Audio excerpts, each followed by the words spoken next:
기독교인들은 하나님을 만났다는 표현을 종종 사용합니다. Christians often use this expression that they have met God. 물론 우리 가운데 물리적으로 하나님을 만난 사람은 단 한 사람도 없을 겁니다. Of course, none of us here have actually physically met God. 그분을 만나보고도 살아남을 수 있는 사람이 없기 때문이죠. Because if you did, there's probably no one who can see him and survive. 그러나 우리 가운데 적지 않은 사람들은 눈에 보이시지는 않지만 살아계신 하나님을 우리 인생에서 적잖이 경험했을 것이라고 생각합니다. However, though invisible, many of us believe that we have experienced the living God personally in our lives. And I too have had many of these experiences. 미리 해보셨는지 제게도 이런 경험이 많이 있습니다. I too have had many of these experiences. 하나님이 저 멀리 우주 가운데 계시며 세상을 창조하시고 그리고 더 이상 우리와는 아무런 상관없이 살아가시는 분이 아니라는 말입니다. Our God is not a God who is simply the creator of the universe, who sits now far away in the universe and wants nothing to do with us. 나의 삶 한복판에 역사하시며 나와 함께 계시다고 하는 사실을 경험했던 부인할 수 없는 저에게는 아주 생생한 최초의 사건이 하나 있습니다. But rather, I have personally experienced a God who is working in the midst of my life that I can recall vividly. 제가 여러분과 이전에 한번 나누었던 경험이 있습니다. I remember sharing about this encounter with you guys before. 때는 바야흐로 1980년대 중반 제가 고등학교 학생 시절이었습니다. I was a high school student in the mid-1980s. 저를 가르치던 전도사님과 함께 전도사님한테 보내진 그 수화물을 찾기 위해 신설동의 수화물 물류 창고를 찾았던 기억이 있습니다. I remember visiting a baggage warehouse with my youth pastor at the time in a town called Shinseul of South Korea to retrieve a package that was sent to him.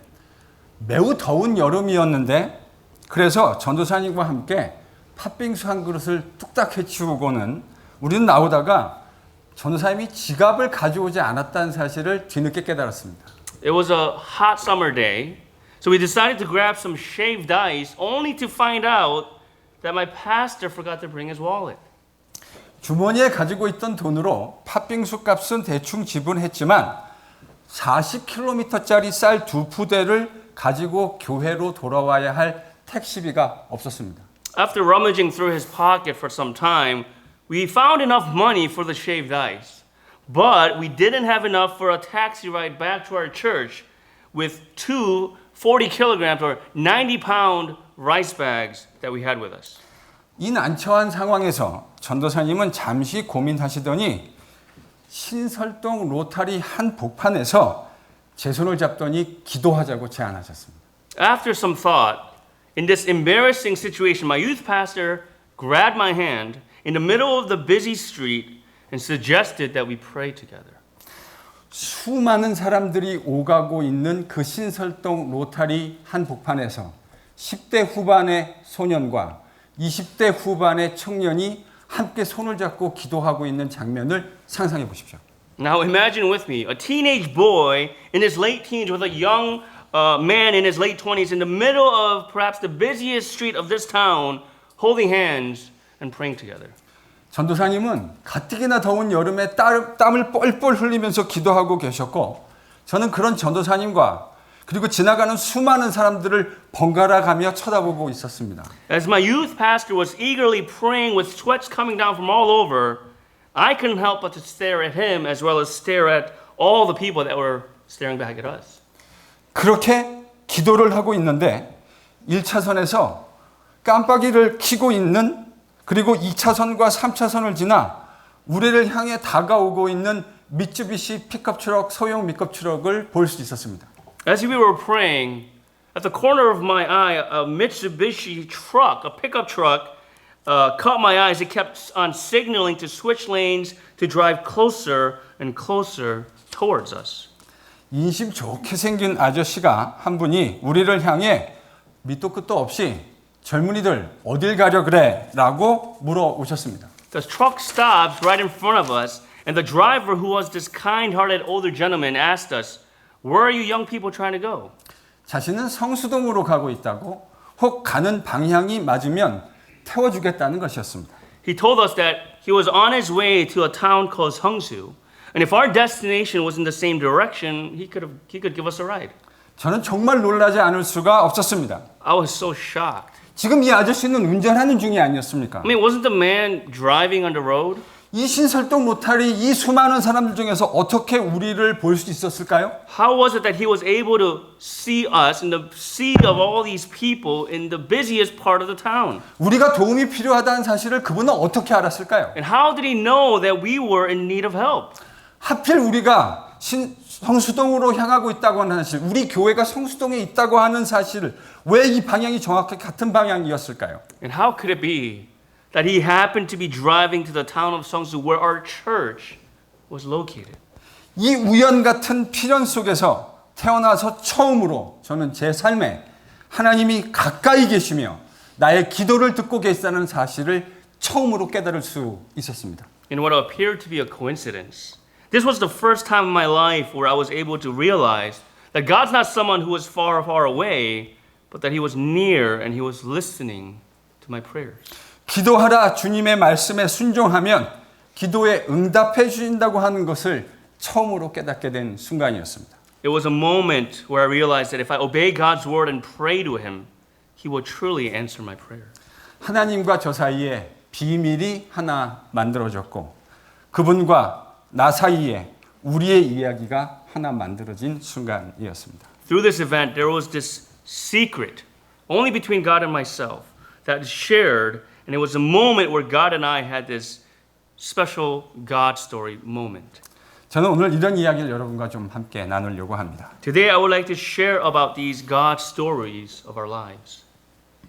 지난주 우리는 소경을 치유하는 과정에서 주님이 사용하신 구체적인 치유의 방법이 흙을 사용하셨던 창세기를 생각나게 하는 방식이었다는 점에 대해서 이야기했습니다. Last week, we talked about how the specific healing method used by Jesus in the process of healing the blind by using mud or soil was to actually remind us and point us back to Genesis. 주님은 소경을 고쳐주는 사건을 통해서 단순히 그의 눈만 뜨게 해주신 것이 아니라 새로운 창조가 일어나고 있다고 하는 사실을 상징적으로 보여주신 겁니다. Through this healing, Jesus intended not only to just open his eyes and heal his blindness, but also to symbolize that a new creation is happening. 그것이 소경 치유 이야기의 신학적이고 상징적인 의미라고 한다면 오늘 우리는 소경 치유와 관련된 보다 더 실천적인 의미를 함께 묵상해 보고자 합니다. If that is the theological and the symbolic meaning behind the healing of the blind story, today I would like for us to meditate upon the practical meaning related to the story. 이 치유의 과정에서 주님은 먼저 침으로 흙을 이겨서 진흙을 만드셨습니다. In this healing process, Jesus first made mud by mixing the soil with his saliva. 여러분, 침으로 흙을 이겨서 진흙을 만들려면 얼마나 많은 침이 필요했을까요? Now, how much spit or saliva would you need, or do you think it's necessary to make mud? 상상해 본다면 적지 않은 침이 필요했을 것 같습니다.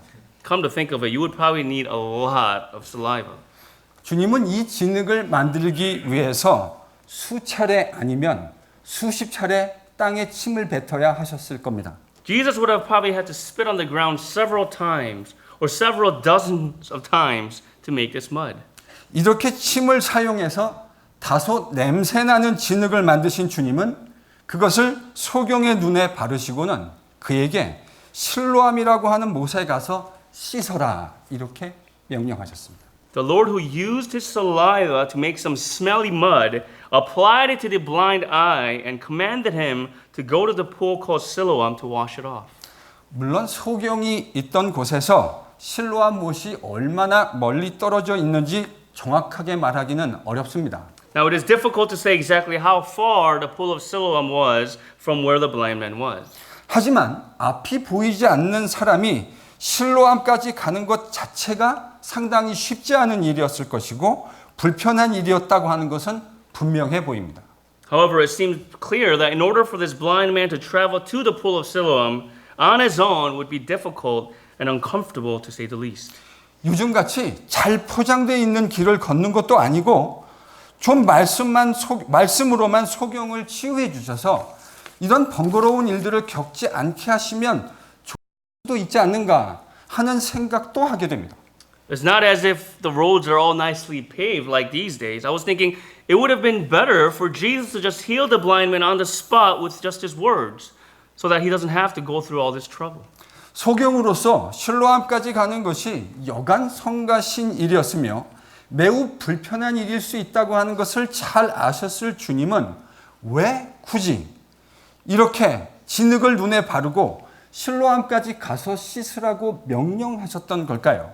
I'm sure Jesus was well aware that it was difficult and inconvenient for a blind man to travel all the way to the pool of Siloam. So then why did Jesus have to make mud with his saliva to apply it on his eyes and even command him to wash it off all the way in the pool of Siloam?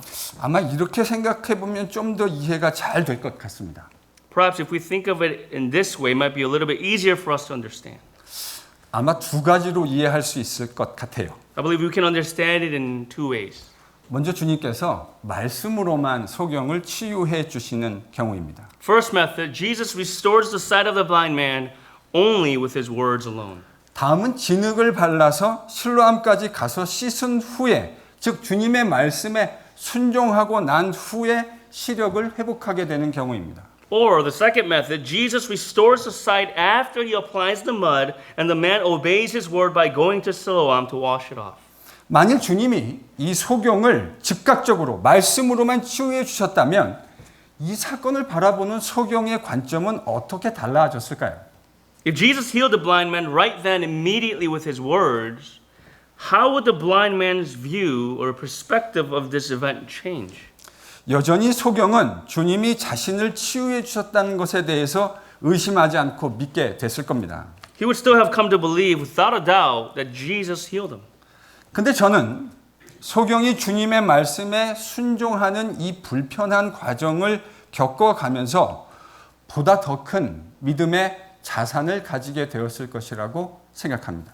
However, I think as the blind man goes through this uncomfortable process to obey the word of the Lord, in the end, he would have greater assets of faith. 소경 입장에서는 주님의 말씀에 순종한다는 것이 꽤나 불편한 일이었을 겁니다. For the blind, obeying the word of the Lord would have been quite uncomfortable. 왜요? Why? 왜냐하면 실로암에 가기 전까지 그는 앞을 볼 수 없는 채로 그 길을 걸어가야 했기 때문입니다. Because he had to walk all the way to Siloam without being able to see. 그는 그 불편할 수 있는 길을 주님의 말씀을 따라 순종하며 걸어갑니다. But despite the difficult and uncomfortable journey that is ahead, he walks as he obeys the word of the Lord. 실로암까지 앞을 볼 수 없는 채로 말씀을 의지하며 걸어갔던 거죠. This means that the blind man walked all the way to Siloam without being able to see. 어느 방법으로 눈을 뜨게 해주셨건 눈을 뜨게 해주신 것은 주님이 틀림없습니다. Whichever method, it was ultimately the Lord who opened the eyes of the blind. 그러나 후자의 경우 소경은 꽤나 불편했겠지만 주님의 말씀에 대한 순종의 결과로 눈을 뜨게 되는 축복을 누리게 된 겁니다. But in the latter case, the blind man enjoyed the blessings of his eyes being opened as a result of his obedience to God's word despite the difficulties. 저는 이것을 이렇게 부를 수 있을 것 같아요. I think we can call this in this way. 순종의 비밀, 믿음의 담력. The secret of obedience, or the courage of faith. 그는 주님과 자신 사이에 공유될 수 있는 첫 번째 스토리를 가지게 된 겁니다. Through his obedience, they had this special moment that could only be shared between him and God. 태어나면서부터 소경이었기 때문에 그는 한 번도 세상을 볼 수 없었습니다. Since he was born blind, he was never able to see. 그런데 주님이 능력으로 자신의 눈을 뜨게 해 주심으로 말미암아 세상을 볼 수 있는 은혜를 누리게 되었습니다. However, the Lord with his power opened his eyes so that he could enjoy the grace of seeing the world. 그는 이에 더해서 믿음의 담력까지 얻게 되었습니다. But on top of being able to see physically, he also gained the courage of faith. 무슨 말입니까? What does this mean? 그는 주님의 말씀에 순종했을 때 나타나는 하나님의 능력을 경험하게 된 겁니다. He experienced and encountered firsthand the power of God when he obeyed the word of the Lord. 말씀에 순종했더니 하나님이 하시는 일에 증인이 되는 보다 더 생생한 경험을 하게 되었다는 말입니다. As he obeyed the word of the Lord, rather than simply being a witness to God's work, he was able to have a more vivid, personal encounter with God. 저는 이 장면에서 구약 성경 열왕기 하 5장에 등장하는 아람의 군대 장관 나만의 이야기가 떠오릅니다. This passage reminds me of the story of Naaman, who was the commander of Aram's army in 2 Kings chapter 5 from the Old Testament. 나만은 아람의 군대 장관이었습니다. Naaman was the commander of Aram's army. 그런데 그가 그만 문둥병에 걸렸습니다. However, he suffered from a disease called leprosy. 그런데 그에게는 이스라엘에서 온 여종이 하나 있었습니다. Naaman had a maid from Israel. 이 여종을 통해서 이스라엘에게는 엘리사라고 하는 선지자가 있고 그가 이 병을 고칠 수 있다는 말을 들었습니다. It was told through this little girl that there was a prophet named Elisha in Israel and that he could heal this disease. 그래서 그는 엘리사에게 나오게 됩니다. So he goes to Elisha. 나만은 엘리사가 자신을 영접하고 하나님의 이름을 부르고 그의 손을 환부에 대는 일종의 안수와 같은 방식으로 자신을 고쳐줄 것이라 기대했습니다. Naaman expected that Elisha would heal him by calling upon the name of the Lord and wave his hand over the place to cure the disease. 그런데 나아만의 기대와는 달리 엘리사는 나아만 장관을 맞으러 집 밖으로 나오지도 않았습니다. However, contrary to Naaman's expectation, Elisha did not even welcome Naaman into his own home. 다만 사람을 보내 요단강에 몸을 7번 씻으라고 지시했습니다. But rather, he sent a messenger to Naaman to tell him to go and wash in the Jordan River 7 times. 이 말을 듣고 나아만은 분노했습니다. After hearing this, Naaman was angry. 아니 다메섹에 있는 강들이 이스라엘의 모든 강물들보다 더 못하냐라고 말하며 분노를 터뜨렸습니다. He was furious, thinking, "Aren't the rivers of Damascus better than all the waters of Israel?" 그때 그의 종들이 그를 설득하기 시작합니다. But his servants began to persuade him. 아니 선지자가 이보다 더한 말을 한들 못하겠습니까? If Elisha is truly a prophet, wouldn't you do anything that is required of you? 이 말을 들은 나아만은 엘리사 선지자의 말대로 순종해서 요단강에 내려가 7번 몸을 담근 후에 그의 몸이 기적적으로 회복되는 경험을 하게 됩니다. Upon hearing this, Naaman obeyed and did as prophet Elisha commanded by going to the Jordan River and dipped himself 7 times, and his flesh was restored miraculously. 선지자를 통한 하나님의 말씀에 대한 순종을 통해 자신의 몸이 성하여지고 난 후 나아만이 무엇이라고 고백하게 됩니까? What does Naaman confess after his body is restored through the obedience of God's word through the prophet? 열왕기하 5장 15절을 함께 찾겠습니다. I would like for us to read together 2 Kings chapter 5 verse 15. 그는 이 일을 경험하면서 온 천하의 이스라엘 외에는 참된 신이 없다고 하는 사실을 깨닫게 됩니다. Yeah, through this experience, Naaman realizes that there is no God in all the earth, but only in Israel.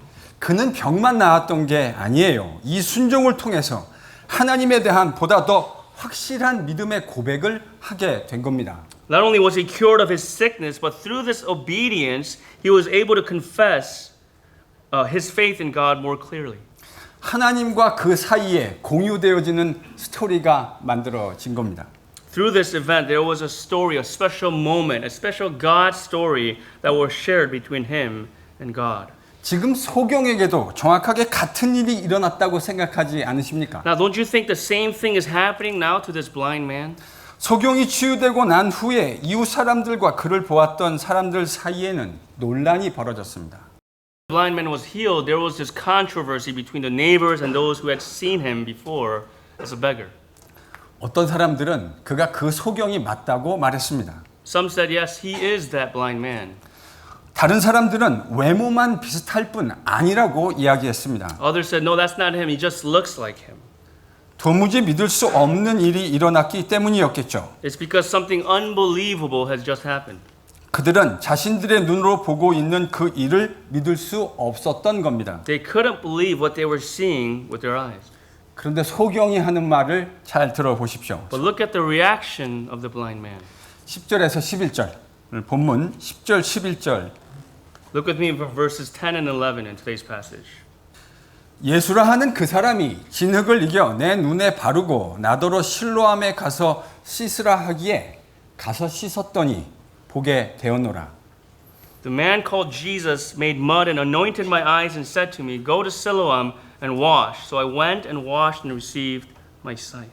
담담하게 자신에게 일어난 일을 이야기하고 있기는 하지만 그에게는 주님과 그 자신 사이에 있었던 일에 대한 절대로 부인할 수 없는 믿음의 비밀이 생긴 겁니다. He speaks confidently about what had happened to him, and he has this undeniable secret of faith about what happened between him and Jesus.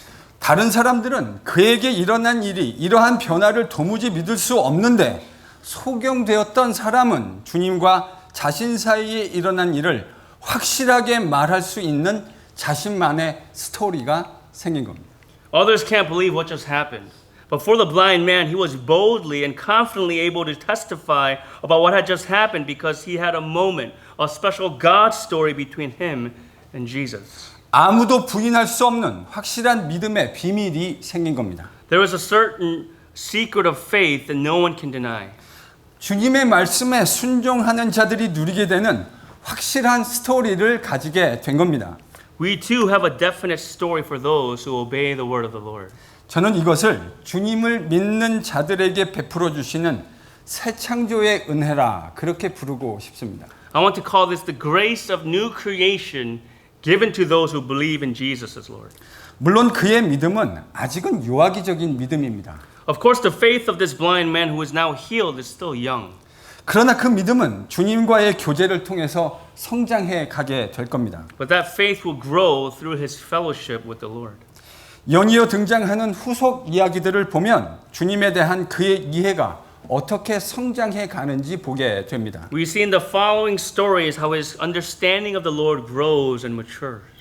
소경이었던 자는 믿음의 순종을 통해 주님과 함께 공유된 스토리를 가지게 되었습니다. For the blind man, he now has a special story with Jesus to share through his obedience by faith. 믿음의 비밀을 가지게 되었다는 말입니다. It means that he has a secret of faith. 사랑하는 성도 여러분, 여러분은 지금 왜 이 시간 이 자리에 나와 앉아 계십니까? Brothers and sisters in Christ, why are we here today gathered, sitting here at this time? 소경과 같은 그런 드라마틱한 경험은 아닐지라도 우리를 찾아와서 우리를 만나 주신 그 주님과의 스토리, 그 은혜 때문이 아니겠습니까? Isn't it ultimately because of the grace that came to us to connect us to his story, even if it wasn't as dramatic as this blind man? 그것이 오늘 우리가 이 감사절 아침 주님을 예배하는 가장 중요한 이유가 아닙니까? Isn't that the most important reason why we are gathered here on Thanksgiving Sunday to worship our Lord?